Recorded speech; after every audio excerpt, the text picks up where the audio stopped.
1. Morning, everyone. This is Mayor Pro Tem Wesley Hudson calling Prosperity and Livability Committee to order this morning. We have Michael Holmes and myself in chambers. Absent is Councilmember Cyril Jefferson and Councilmember Monica Peters. We have one item this morning, and that's a presentation from the North Carolina Rail Service, so we'll go ahead and proceed with that. Yes, sir. Good morning, Chairman. Good morning, Councilmember Holmes. My name is Damon Duquesne, Assistant City Manager. With us today is Mr. Jason Orthner. He is the Director of the Rail Division for North Carolina Department of Transportation, and we're glad he made the trip here today. And so I'll invite him to the podium, and we have a brief presentation from them. All right. Feel free to ask any questions. Sure.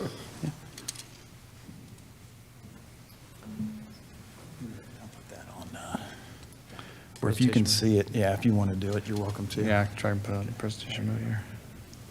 That works, okay. Well, good morning, Mr. Chairman. Morning, members. Glad to be here with you in the great city of High Point. Really enjoyed it. Beautiful day outside, a beautiful city that you all have, and we're very excited as the Rail Division to provide, train services, here. Y'all have 10 trains a day, which is actually a significant amount of train service. Going to all kinds of different locations, service between Raleigh and Charlotte, but also service extending to New York, to Atlanta, New Orleans, all right here in the city. So great opportunity for us, to serve High Point that way. I always like to just talk briefly about our mission statement here at Rail Division. We're a full-service rail division, one of the largest in the country for a Department of Transportation, and we manage. In addition to passenger rail programs, freight programs, and safety programs in the rail space for the state, with an eye towards job creation and economic growth, really is our goal with our services. We support the state's rail system with about 3,500 quarter miles of rail quarter throughout our state. A lot of it, largely intact, from its height of construction in the 30s and 40s. But we have 24 short line railroads, 2 Class 1s. Norfolk Southern is the one that operates here through High Point on the North Carolina Railroad Company, which is a unique organization in itself, 317-mile state-owned railroad corporation operating between Charlotte and Morehead City through High Point. They manage that corridor and own all the assets, and Norfolk Southern actually operates on that corridor. We also have Amtrak services. Amtrak is a contractor to North Carolina, the DOT, as well as an independent service provider. So we have services that we provide through Amtrak that are called state-supported services, and they also operate their long-distance services, including the Crescent, which operates right here through High Point, servicing New York, and Atlanta and New Orleans. But it is a robust system. It's largely privately held, this system across North Carolina. And so a lot of what we do is working with our private rail partners and other stakeholders and communities like High Point to continue to advance and leverage this system to the absolute extent we can for the benefit of North Carolina. The space that we operate passenger rail in is called intercity passenger rail. This is different than commuter rail, if you've heard that term before. Intercity passenger rail connects the center of cities and towns together, usually over longer distances. And because of that, we have amenities on our train like baggage services, and as well as food service. And the station spacing is wider than you have with commuter rail. Commuter rail really is a different type of system that is using trains to connect sort of outlying areas to a central urban core. The station spacing in that type of service is much more frequent, and it's typically aligned around peak hour service. In other words, when you've got heavy highway congestion for folks coming in to an urban area. And then the trip durations are much shorter. And then you have light rail, which the only system in North Carolina like that is CAT's Link system, which, some may know it as the Blue Line, which operates north and south in Charlotte-Mecklenburg region. That is a separate system. It is not tied to the national rail network, and it operates independently to basically get folks around it in an urban area. This is our current service map in North Carolina. So we have a lot of density of service between Raleigh and Charlotte, what we call the Piedmont Corridor, that operates right through High Point here. And but we also have daily service that also stops in High Point between New York and Charlotte as a state-supported service. That's our Carolinian service. And as I mentioned, Amtrak has several long-distance trains. The Crescent that operates through here, as well as the services that go through Rocky Mount, Fayetteville, and Raleigh down through Southern Pines and into Columbia, as well as services to Savannah. And then in eastern North Carolina, we have there's a Amtrak through a shuttle service that connects those communities by motor coach to the train services in eastern North Carolina. Now, what we like to call this system is the starter kit. We've been working on it for a long time, but this is not the vision for where we're seeing intercity passenger rail in our state. We've got a much broader vision, which I'll explain here in the next several slides. Before I got into that, I do want to talk about the fact that I've got Liz Macom here with us, that is our communications director, and she works with various communities on marketing opportunities and promotions, and specifically looking at events and things like that, and bringing train service, special train service, and marketing those services for specific events. We know of some significant events here in High Point, notably the furniture markets. And we've also been in contact with the minor league baseball team here. I think it's the Rockers. So we've also made contact with them as well. So, and there may be other events and opportunities that we want to look at to kind of look at ways that we can get people here on the train more effectively and do some joint marketing. So that's a conversation we'd be glad to have. We're also going to have some upcoming planning for future service adjustments and schedule adjustments that we'll be engaging with the city on for, as we look at adding additional trains to the network and changing service time. So that'll be forthcoming work that we'll do with you. But the real exciting thing that we're really excited about is not just more service in this quarter, but the new quarters that we're looking at adding in the state, so that folks that live here in High Point can get to other locations all around North Carolina. And that is what this map here demonstrates. We have the Federal Railroad Administration, through funding provided through the IIJA, the Infrastructure Investment and Jobs Act, which is the surface transportation reauthorization that was passed in 2021, for the first time is providing seed funding for establishing new intercity passenger rail corridors across the nation. And so that North Carolina wouldn't be undone, we decided we would submit more corridors than any other state in the union. And we have 12 that we submitted. I think the next biggest state probably had 5 or 6. So we have outdone ourselves in this, but it's because in North Carolina we have a rail network that makes sense. And we have a lot of interest from folks that want to go as far west as Asheville and as far east as Wilmington and all kinds of other locations in between, including Winston-Salem to the north of here, and Fayetteville and Greenville and other locations. So we have a tremendous amount of interest around the state. So we developed these 12 corridors basically as an opportunity to leverage the FRA's program to start evaluating and developing new corridors. For everyone that's selected under this program, and we expect announcements later this year, either in late November or December, each corridor receives up to $500,000 in scoping funding. That's 100% federal funding that allows it to take it into the process of coordinating with the freight railroads, working with communities, working with the Amtrak and the federal government to make sure that we understand the full ramification of what each corridor, what's required, and also what the benefits of those corridors are. And then we have another major project that sort of links all these different pieces together. I did mention earlier our Carolinian service, which operates daily between New York and Charlotte.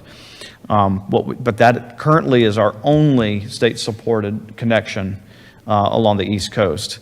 And what this map shows is two high-density routes right now. North Carolina's route between Raleigh and Charlotte that goes through High Point, as well as Virginia's route that connects the Tidewater region, Petersburg, Richmond, and D.C. All have lots of frequencies per day. of passenger trains. But what you don't have between those locations is very main trains at all. And so we're working on a project called the S-Line that connects those two corridors together with a high-density, high-speed, high-frequency corridor, high-reliability corridor, that will allow trains that currently operate between Raleigh and Charlotte and just operate within that distance to operate with frequency all the way into Virginia, DC, and then into the Northeast Corridor, including New York. So that really is a goal here, is that to build a system in North Carolina that expands to the west and east and everywhere in between, and then connect that system with high-frequency trips and travel to our partners to the north. And just a couple bullets on this. So Virginia calls their program Transforming Rail in Virginia. We called our program the Piedmont Improvement Program. That was the initial program that improved the route here between Greensboro and Charlotte through High Point. And then the S-Line is that piece in between Richmond to Raleigh. We've already received quite a bit of funding to date to support that project. It's cleared all the environmental requirements, and we have received funding for the actual final engineering on the project, and we're starting to submit for grants to actually build out the pieces of that corridor, starting with the Raleigh and proceeding north segments. Also exciting in our space is the new train equipment that is coming to our services. And we worked really hard to make sure that these trains would be built in North Carolina. So just to the south here in Lexington, Siemens is building their largest plant that they have for intercity trains in the country. And we're excited about it because, A, we'll have the trains that we need for developing this system right here in our backyard, but also excited for the manufacturing and the jobs that come with this facility. It's very exciting for North Carolina to see us, get into the rail manufacturing space and have it right here and build our own trains. And that concludes my formal presentation, but that kind of gives you a little update on what we're doing in North Carolina and the opportunities we see going forward. I'll be happy to take your questions. Yeah. So, really quickly, could you, for those who are listening, we hear all the time about high-speed rail. Right. Could you give kind of a definition of what is considered high-speed rail and how it's implemented, where it actually is? What's the difference between what we currently have now and what people perceive high-speed rail to be? That's a very good question, sir. And so high-speed rail, by the FRA's definition, is trains that operate at speeds in excess of 125 miles an hour. So there's only currently one location where that occurs in this country, and that is the Northeast Corridor between Washington, D.C. and Boston. However, California is developing a system, and there are other locations that are looking at systems. The characteristics of high-speed rail is they're very fast, and they typically have even fewer stops, fewer stations in between, because to get up to those speeds, maintain those speeds, and get back down requires lots of run room between those locations. The S-Line corridor that we're developing is close to high speed. It basically reaches what we're looking at and designing is up to the 125 mile an hour mark, which is at the threshold of what high speed rail is.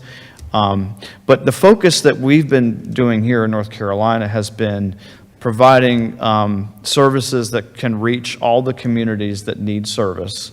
In other words, and providing a product of services that provides both, shorter travel time, distances over long distances, but also being able to meet all the station needs along the way. So the high-speed rail could be in the future of North Carolina, but our focus to date has been largely to build out the system incrementally.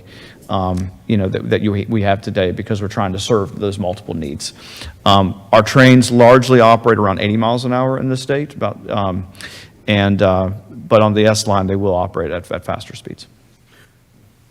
Thank you for that definition. I'm sure that really helped a lot of people, because as we talk about expanding our economy, talk about how we move people, products and things across the country, rail has been a staple of that for since this country's inception. Absolutely. And so there are, opportunities now. Transportation is a big thing when we talk about how we move people in terms of equity and move folks who are in, economically depressed areas to areas where they can improve their economy. Is there, what's the plan to be able to connect communities that may be, inner city communities that don't necessarily have access to rail lines? I don't know if it was in the presentation or if I missed it. How are we able to do that, and how will you think that will affect overall our economy and growing our economy? Another excellent question. So what intercity passenger rail does is it provides that backbone service that connects the centers of cities and towns together, both rural and urban areas. An important component of creating that backbone is having connecting services that bring folks from all walks of life, all demographics, and all economic backgrounds, to that location to ride the train. When we finished we've actually are doing a survey of the community that actually rides the train. It is incredibly diverse. 40% of our when we did last in 2019, and we're just updating our demographics right now. It was about 40% BIPOC, and also just wide economic, demographics as well. So it really is a microcosm of folks using the train. The great thing about it is, if you only have a vehicle on one end of your trip or on neither end of your trip, this is a way that folks, that don't have either the economic means or choose not to travel that way, a way to get long distances within the state. It's also why that map that we have is so important, is so reflective of what the system can do for reach for people that really want to get to longer distances across our state. And then connections to transit services is really critical, so that, for instance, PART, been working with PART and as well as the other transit providers to make sure that those systems are well connected to our services as well. Yeah, I was going to say, it seems to be like there's got to be some convergence of, public transit also connecting to rail. Right. To be able to make this, to maximize the opportunities for folks. Absolutely. So for cities who are looking to maximize rail usage, it's probably a good idea to improve public transit as well. Absolutely it is. And just, visiting here, and you have both PART's facility and your major transfer facility are like right in proximity to the station. That is exactly what you want to see, and having a well-connected system. Good. Jason, thank you. Thank you. Chairman. Well, thank you very much. That's a great presentation. Thank you for being here. Appreciate it. Thank you. If there's nothing else to come today, we're adjourned. Thank you all. Thank you.